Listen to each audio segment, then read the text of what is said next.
오늘은 베드로전서 1장 12절부터 보겠습니다. 베드로전서 1장 12절. 이 섬긴 바가 자기를 위한 것이 아니요 너희를 위한 것임이 계시로 알게 되었으니 이것은 하늘로부터 보내신 성령을 힘입어 복음을 전하는 자들로 이제 너희에게 고한 것이요 천사들도 살펴보기를 원하는 것이니라. 이 섬긴 바는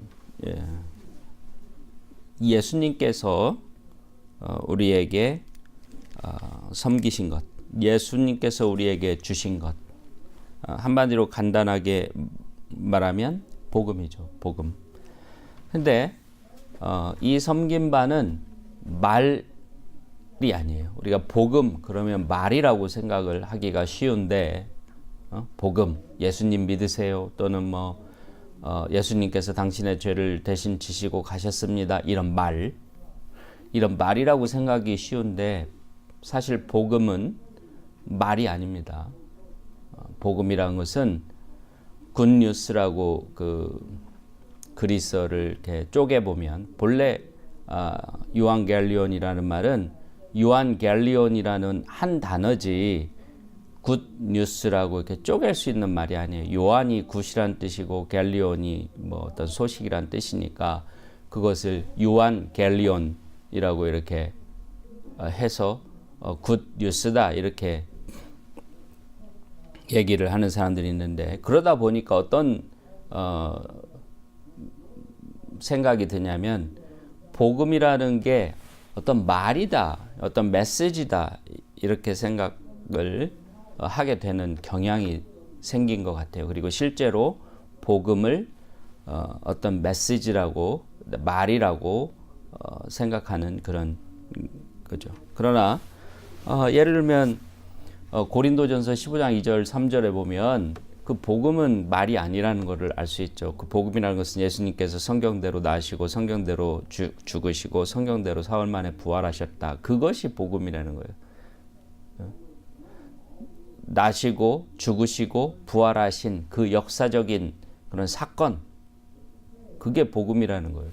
그러니까 실제로 예수님께서 이 땅에 오셔서 우리 몸으로 태어나시고 하나님께서 약속을 하신 대로 구약에서 약속하신 대로 이메뉴얼, 그러니까 하나님께서 육신을 입고 이 땅에 오셨다.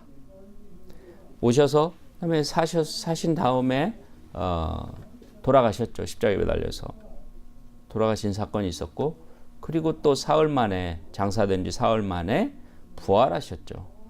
이걸 다 복음이라고 하는 거예요.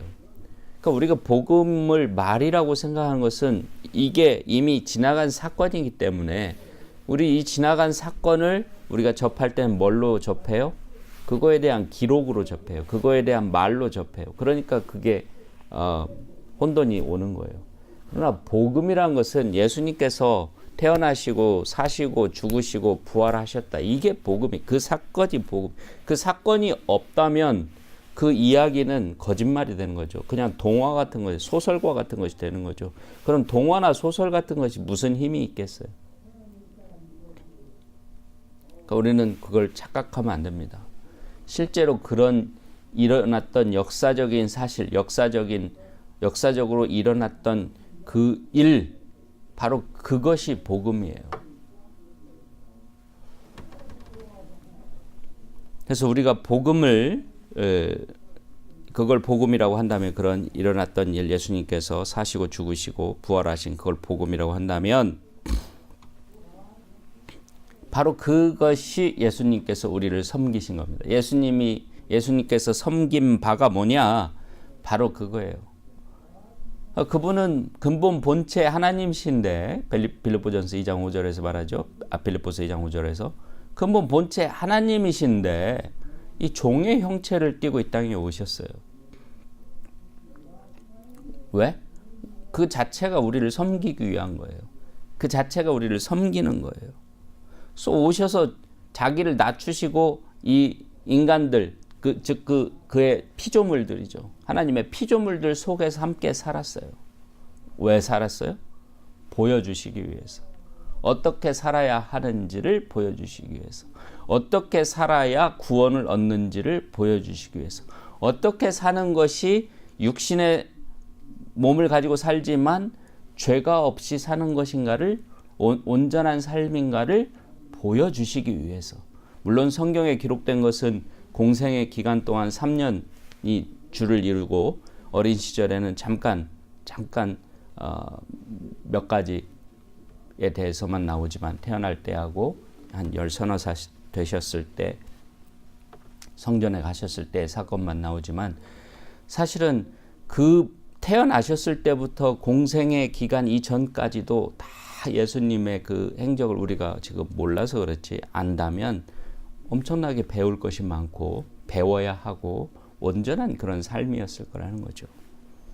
그래서 그러한 삶 자체가 우리에게 예수님, 즉 하나님께서 친히 육신을 입고 오셔가지고 우리를 섬기신 거라는 거죠. 우리를 위해서 하신 것이라는 거죠.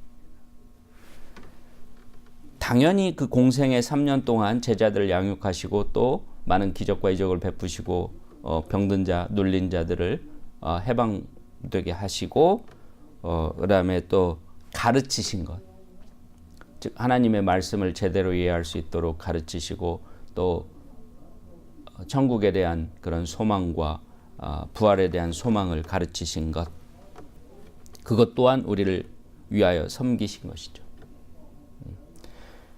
그러니까 크게 예수님께서 우리를 가르치신 것은 두 가지 방법입니다. 항상 그 삶으로 우리에게 보여주신 것이고, 또 하나는 그 예수님께서 어떻게 사셨는가, 또 어떠한 마음, 어떠한 원칙으로 사셨는가. 한마디로 말하면 사랑이죠. 하나님의 사랑으로 사셨는데, 성령으로 충만함을 받아서 사랑으로 사셨는데, 그거를 우리에게 가르치시기 위해서, 그것을 우리에게 개념적으로 또는 비유적으로 설명해 주기 위해서 하신 게 가르침이라고 하는 거예요. 그래서 예수님께서 우리에게 그 진리를 가르치신 방법은, 가장 근본적인 것은 예수님의 삶으로 보여주신 것, 그걸 살으셨어요. 그 진리를 그대로 사셨어요.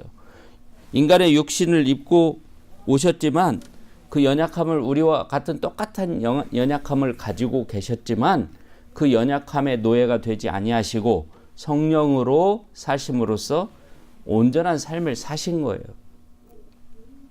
그래서 그 주변에서 그 삶을 본 사람들은 당연히 배울 수 있었던 것이죠. 당연히 배울 수 있었던 것이죠. 성경에는 이거에 대한 기록이 되어 있지는 않습니다만은, 세례 요한에게 예수님께서 세례를 받으러 가셨을 때, 요단강으로 처음 공생의 사역을, 공생애를 시작하려고 하실 때 요한에게 세례를 받으러 가셨을 때, 세례 요한이 이런 말을 하죠. 내가 당신에게 세례를 받아야 할 터인데 당신이 내게로 나오시나이까. 그러니까 세례 요한은 예수님과 약간 먼 친척이었어요. 그렇기 때문에 예수님의 어린 시절에 대해서도 알았을 거라는 거죠. 그랬을 때 예수님이 그러니까 예수님이 메시아인지 아닌지 아직 세례 요한은 확실하지 않았어요. 물론 그 엘리자베스, 그러니까 세례 요한의 어머니나 스가랴 그 아버지를 통해서 하나님께서 예언을 주시긴 하셨지만, 그 예언이라고 하는 것도 사실 사람들이 완전히 믿지 않을 수도 있죠. 그래서 마태복음 10 몇 장에 보면 세례 요한이 예수님께, 그러니까 옥에 갇힌 때에, 세례 요한이 이제 그 헤로드 왕에게 잡혀서 옥에 갇히게 되는데, 죽기 전에 그 옥에 갇혀 있을 때 예수님께 사람을 보내죠. 당신이 메시아입니까? 라고 물어보는 거죠. 그래서 예수님께서는 내가 행한 일을 보라, 이렇게 얘기를 하죠. 그러니까 이 세례 요한은 예수님께서 메시아라고 하는 그런 확신을 사실상 갖고 있지 않았을 수도 있는데도 불구하고 세례를 받으러 왔을 때, 내가 어떻게 당신을 세례를 줄 수 있습니까? 감히 당신이 나를 세례를 줘야지 이렇게 얘기를 했던 이유는 어린 시절에 그런 삶을 이미 보았기 때문에 온전한 삶을 통해서 세례 요한이 보았기 때문에 그러지 않았을까 하는 생각을 합니다. 따라서 예수님께서 우리를 섬긴 바는 뭐냐면 어린 시절부터 계속 어떻게 이 육신을 입으셨지만 어떻게 사셨는가를 보여주신 것, 그 삶 자체가 섬긴 바다 하는 겁니다. 그다음 또한 그 가르침, 말씀으로서 그 제자들에게 가르친 것, 우리 성경에 기록된 여러 가지 산상설교라든지 이런 가르침들, 그런 가르침들도 섬긴 바가 되겠죠. 또 섬긴 바가 뭐예요? 우리를 위해서 대신 돌아가신 것. 우리의 죄를 대속하시기 위해서 십자가에 매달려 하나님의 어린 양이 되어서 돌아가신 것. 그것도 섬긴 바죠. 여기서 한 가지 좀 말씀을 드리고 싶은 것은 우리 지금 현재 기독교가 지금 현재뿐만 아니고 지난 2000년 동안 예수님께서 돌아가신 이후에 그 기독교가 사도들이 있을 때부터 지금까지 있을 때는 안 그랬겠지만 그 이후로 언제부턴가 예수님께서 우리 죄를 위하여 돌아가셨다는 그걸 지나치게 강조합니다. 그러니까 아무리 강조해도 지나치지 않을 만큼 중요한 것은 사실입니다. 제가 말씀드린 것은 뭐냐면 예수님께서 우리에게 섬긴 것들, 예수님의 삶, 예수님의 가르침, 그다음에 예수님의 십자가에서의 죽음, 그 다음에 부활, 이 네 가지가 있는데, 네 가지가 있다고 할 수 있는데, 사실 부활은 예수님이 스스로 하신 게 아니니까, 그럼 뺀다 하더라도, 삶과 가르침과 우리를 위해서 대신 죽으신 그 죽음 세 가지가 있는데, 이 세 가지를 균형 있게 똑같이 강조를 해야 되는데, 이 예수님의 가르침이나 예수님의 삶은 강조하지 아니하고, 예수님의 죽으심, 우리를 위해서 대신해서 돌아가셨다. 그것만 지나치게 강조를 했다는 것이에요. 여기서 지나치게라는 것은 균형을 잃고 그것만 too much, 너무나 많이 강조를 해왔다 이겁니다. 물론 그것도 예수님께서 우리를 섬기신 바고 또 예수님께서 어떻게 보면 우리를 섬기신 것의 가장 핵심적인 내용, 가장 중요한 내용이라고도 말할 수 있습니다. 그런데 어쨌든 그것만이 아니라는 거예요. 예수님의 삶이 예수님의 그 십자가에서 죽음만큼 중요한 겁니다. 예수님께서 그렇게 살지 않으셨다면 그 죽음은 아무 의미가 없어요. 예수님께서 죄 없이 성령이 충만하셔서 사셨음에도 불구하고 그렇게 죽으셨기 때문에 하나님의 어린 양으로서 우리 죄를 위하여 대속을 위해서 돌아가셨다라고 말할 수 있는 겁니다. 무슨 얘기냐면 예수님께서 이 사시는 동안 단 하나라도 죄를 지셨다면 예수님은 자신의 죄 때문에 돌아가신 것이 되는 거지 누구의 죄를 대신해서 죽을 수 있는 그런 입장이 되지 못한다. 그런 요건을 갖추지 못한다. 이런 거예요. 따라서 예수님의 죽음과 예수님의 삶을 뗄래야 뗄 수가 없는 거예요. 예수님의 죽음을 거룩한 죽음, 즉 대속의 죽음으로 만들어주는 게 뭐예요? 그 죄 없는 삶이에요. 그 죄 없는 삶을 우리는 바라보아야 되는 거예요. 그 죄 없는 삶을 바라보아야지 우리가 치유를 얻을 수 있는 거예요. 아니 죽었다. 예수님이 돌아가셨다. 나를 위해서 돌아가셨다는 것만 믿는다고 해서 뭐가 달라져요? 실제로 달라지는 게 없어요. 그렇게 해서는. 위안은 얻을 수 있겠죠. 아, 예수님께서 나를 위해서 돌아가셨으니까 이제 내 죄를 대신하셨으니까 내가 그 죄의 무게로부터 죄짐으로부터 벗어날 수 있겠구나 하는 위안은 얻을 수 있겠지만 그러고 나서 또 죄 지으면 무슨 상관이 있어요? 무슨 소용이 있어요? 그 위안이. 돌아서서 또 예전과 같은 삶을 살면 무슨 소용이 있냐고요. 아무 소용이 없어요. 그렇게 그것으로서 진정한 위안을 받는다는 것은 받으려면은 어떻게 되냐? 예수님의 삶을 봐야 되는 거예요. 예수님이 어떻게 사셨는가를 봐야 되고 보고 그 예수님의 삶을 본받아서 살아야 하는 거예요.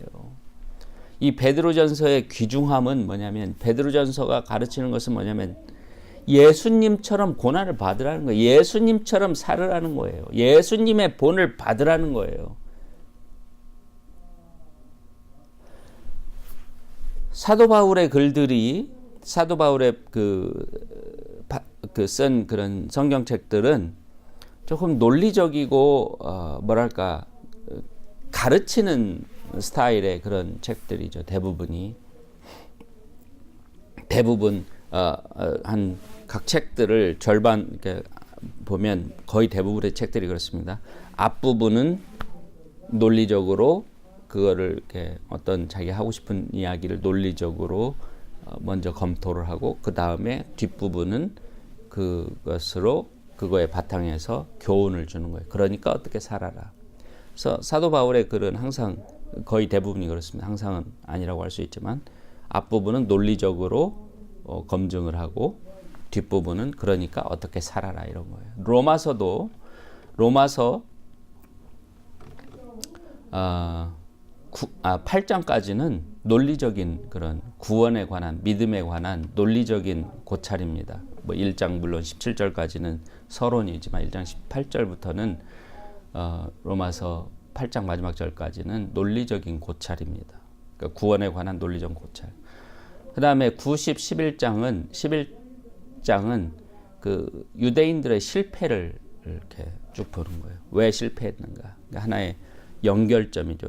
그러니까 역사적인 예를 통해서 이렇게 했었어야 되는데 그러지 못해서 유대인들은 실패했고 그래서 이렇게 된 거다. 이런 식으로 하나의 역사적인 예를 줍니다.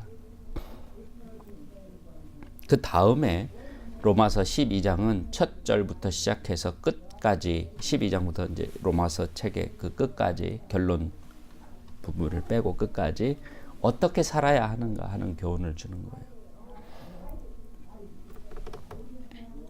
근데 많은 사람들이 로마서의 앞부분, 특히 3장, 4장 이 부분만 너무너무 지나치게 강조해요. 왜? 5장, 6장, 7장 이게 예수님의 죽음으로부터 그것을 믿으면 너희들이 구원을 받을 수 있다는 것을 강조하다 보니까 그것만 강조를 합니다.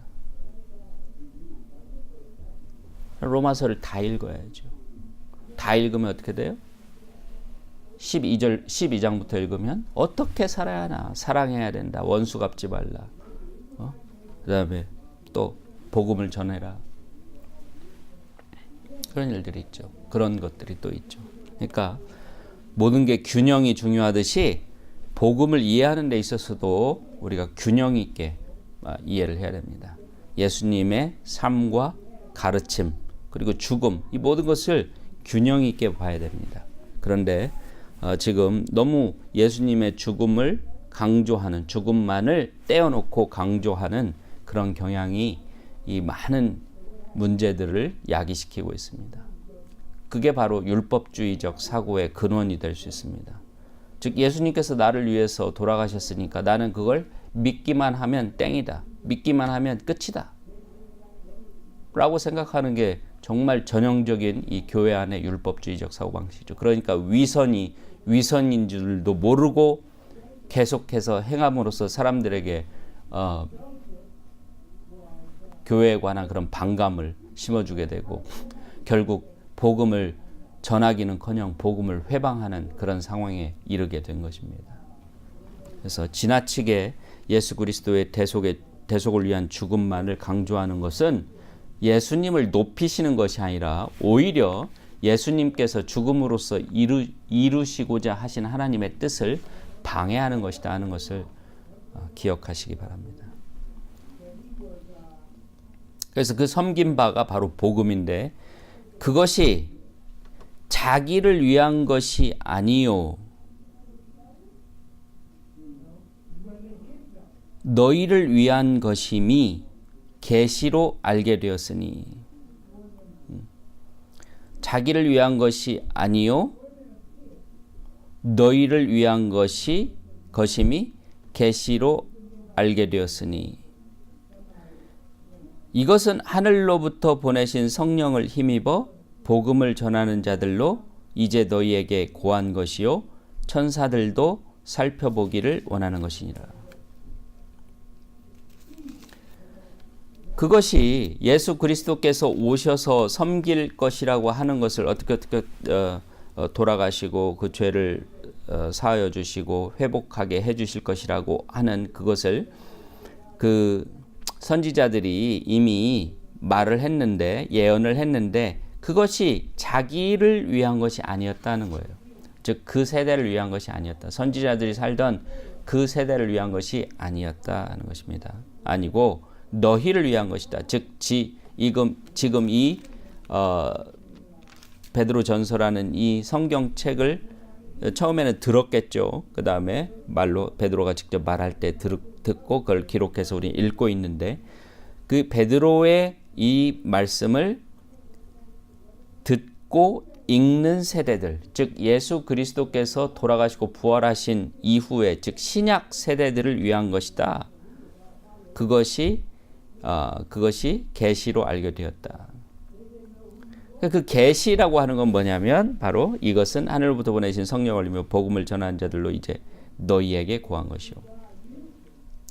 즉 지금 베드로와 같이 복음을 전하는 자들로 인해서 알게 된 것, 즉 알려지게 된 것이요. 이것을 천사들도 살펴보기를 원하는 것이라. 즉 그 복음을 천사들도 살펴보기를 원하는 것이다 하는 것입니다. 그러면 여기서 한 가지 질문이 있습니다. 이것은 하늘로부터 보내신 성령을 힘입어 복음을 전하는 자들로 인해서 너희에게 고한 것이다 그랬는데, 그러면 복음이라는 게 다시 예수님께서 섬긴 바가 그런 것이라 그랬는데, 복음이라는 건 뭐예요? 그러면 복음의 핵심은 뭐예요? 왜 그것이 복음이에요? 예수님께서 나시고 죽으시고 부활하셨다는 게 왜 복음이에요? 거기에 대한 그 이야기가 왜 복음이 되는 거예요? 왜 그것에 대한 역사적 사실을 말하는 것이 왜 복음이 되는 거예요? 이걸 이해하시는 것이 굉장히 중요합니다. 복음이란 거는 이거예요. 바로 지금 이 베드로 전서의 전체적인 테마, 주제입니다. 예수님께서 그렇게 고난을 받으신 후에 얼마까지 고난을 받아요? 죽기까지, 죽으실 때까지 고난을 받으시는 거예요. 그러니까 고난을 받으시는데 왜 받으시는 거예요? 하나님의 뜻을 행하기 위해서 받으시는 거예요. 즉 하나님의 뜻, 인생들을 사랑하시고 죄인들을 구원하시고자 하시는 그 하나님의 사랑을 실천하기 위해서, 실천하는 과정에서 어쩔 수 없이 이 악한 인간들에게 고난을 받는 거예요. 다시 말하면 그 고난을 받는다라고, 예수님의 고난을 받는다고 하는 것의 그 전제는 뭐냐면 하나님의 뜻대로 산다는 것이 전제가 되어 있는 거예요. 하나님의 뜻대로 살기 때문에 받는 고난을 의미하는 것이지, 인간의 생로병사로 인한 그런 자연적인 것으로 인한 고난을 얘기하는 게 아니에요. 물론 인간의 생로병사로 인한 고난을 어떻게 이겨내느냐 하는 것은 또 그 사람이 하나님의 뜻에 합당하게 이겨내느냐 아니냐 할 수 있죠. 어떤 사람은 막 미쳐 날뛰고 자기가 병에 들고 자기가 지금 고통 중에 있다는 이유로 다른 사람들을 힘들게 하고 고통 주고 막 악을 부리고 깡을 부리고 그럴 수도 있지요. 그러나 어떤 사람은 정말 인내로서 그거를 참아내고 정말 거룩한 모습으로 그 병을 이겨낼 수도 있습니다. 따라서 그러나 그 인간의 생로병사로 인한 그런 힘겨운 삶이 여기서 말하는 고난이 예수 그리스도의 고난이 아니라, 예수 그리스도의 고난이라고 하는 것은 어떤 상황이건 간에, 그 상황이 생로병사로 인한 고난을 받는 상황이건 어떤 상황이건 간에 어떻게 하나님의 뜻대로 살기 위해서 노력하다 보니까 받게 되는 그런 환난과 어려움을 얘기하는 겁니다. 즉 하나님의 뜻대로 사는 삶을 전제하지 않은 고난은 여기서 말하는 고난이 아닙니다. 예수님의 고난이라고 할 수 없습니다. 자, 그런 예수님께서 그런 고난을 받으시되 어디까지 받으셨어요? 죽기까지 받으셨어요. 십자가에 매달려 그 죄인들의 손에 의해서 십자가에 매달려 돌아가시기까지 어떻게 했어요? 그들을 용서하시고 이해하시고 본을 보이셨죠. 그 위에서도 고래고래 그것을 부정하고 내려달라고 소리치고 악을 부리고 그렇게 하지 않으셨죠. 끝까지 참으시고 거룩한 모습으로 돌아가셨죠.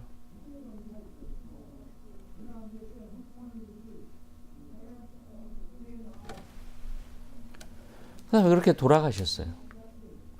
그렇게 고난을 받고 하나님의 뜻을 행하는 가운데 고난을 받으시고 죽기까지 그 거룩한 모습으로 고난을 받으시고 돌아가시니까 어떻게 됐어요?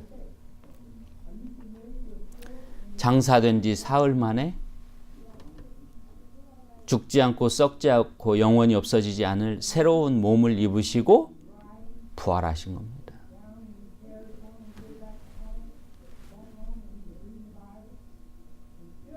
바로 그게 복음이에요. 부활. 그렇게 하나님의 뜻을 지키고 거룩하게 고난에 찬 그런 삶을 살았을 때, 죽기까지 그것을 변하지 않고 그렇게 살았을 때 부활한다. 부활의 소망이 있다. 그게 바로 복음의 핵심입니다. 그래서 복음이라는 게 예수님께서 나를 위해 돌아가셨어. 그거 물론 중요하죠. 그거는 용서받기 위해서 또 예수님의 사랑, 하나님의 사랑을 깨닫기 위해서 굉장히 중요한 면이 중요합니다. 그러나 그게 다가 아니에요. 진짜 복음의 핵심은 우리가 예수님처럼 그렇게 남을 위해서 죽을 정도로 그렇게 거룩하게 그렇게 하나님의 뜻을 지키며 사랑으로 고난에도 불구하고 고난도 이겨내고 그렇게 살면 반드시 부활이라고 하는 영원한 축복이 기다리고 있다라고 하는 것이 바로 복음의 핵심입니다. 예수님께서 내 죄를 다 지고 돌아가셨으니까 나는 이제 어떻게 살아도 돼. 이 땅에서 어떻게 살아도 상관없어. 나는 구원받았어 라고 하는 거 복음 아니에요. 사탄의 속임수입니다. 그게. 그걸 복음이라고 믿으니까 나는 왜 예수님을 믿는데 내 인생이 아직도 이렇게 힘들어? 그걸 예수님의 복음을 나는 받아들였는데 그걸 믿는데도 왜 이렇게 내 인생은 변함이 없어? No. 그거 믿는다고 변하지 않아요. 그거 받아들였다고 인생이 변하지 않아요. 스스로 변하는 건 스스로 변해야 되는 겁니다. 스스로 자제하고 스스로 죄와 싸워야 돼요. 히브리 12장 4절에서 뭐라고 그랬어요? 죄와 싸우되 피 흘리기까지 싸워야 되는 거예요. 그렇게 싸우는 고난의 환난의 어려운 삶을 살았을 때 영원한 부활의 축복, 영원한 생명의 면류관이 나를 기다리고 있다.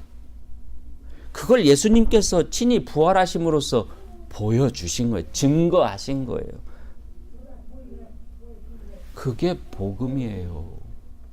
예수님이 나를 위해서 내 죄를 짊어지고 돌아가셨으니까 나는 죄사함을 받았구나. 그것만으로는 복음이 아니에요. 그건 하나의 시작에 죄사함을 받았으면 어떻게 그래서 사도 바울이 뭐라고 그랬어요? 더 이상 너희 육신의 정욕을 채우는 삶을 살지 말라. 여기 베드로는 또 뭐라고 그랬어요? 너희가 예수 그리스도와 함께 환난을 받으면 고난을 받으면 죄사함을 받았다 그랬어요. 왜? 고난을 받는 삶을 하나님의 뜻을 지키기 위해서 고난을 받는 삶을 사는 사람이 어떻게 죄를 짓겠어요? 실수는 할 수 있겠지만 그러나 그러한 삶을 살지 않으면서 나는 예수님이 나를 위해서 돌아가신 것을 믿기 때문에 내 인생이 달라질 거야. 나는 구원받을 거야. 어떻게 그런 게 어디 있어요? 성경에 그런 말이 있어요? 없습니다. 그 이전에 죄를 사함받기 위해서 예수 그리스도의 죽으심을 받아들이고 그와 함께 장사되는 것, 즉 세례로 표현되는 그것을 받으신 이후에는 이제는 고난받는 삶을 살아야죠. 왜 고난을 받아요? 생로병사 또는 내가 잘못해서 고난을 받는 것이 아니라 하나님의 뜻을 지켜서 거룩하게 살기 위해서 살다가 보니까 고난을 받게 되는 겁니다. 그게 복음이에요. 그러면 그렇게 죽기까지 그렇게 변함없이 거룩하게 살면 영원한 부활의 축복, 영원한 부활의 약속이 기다리고 있다. 이것이 복음입니다.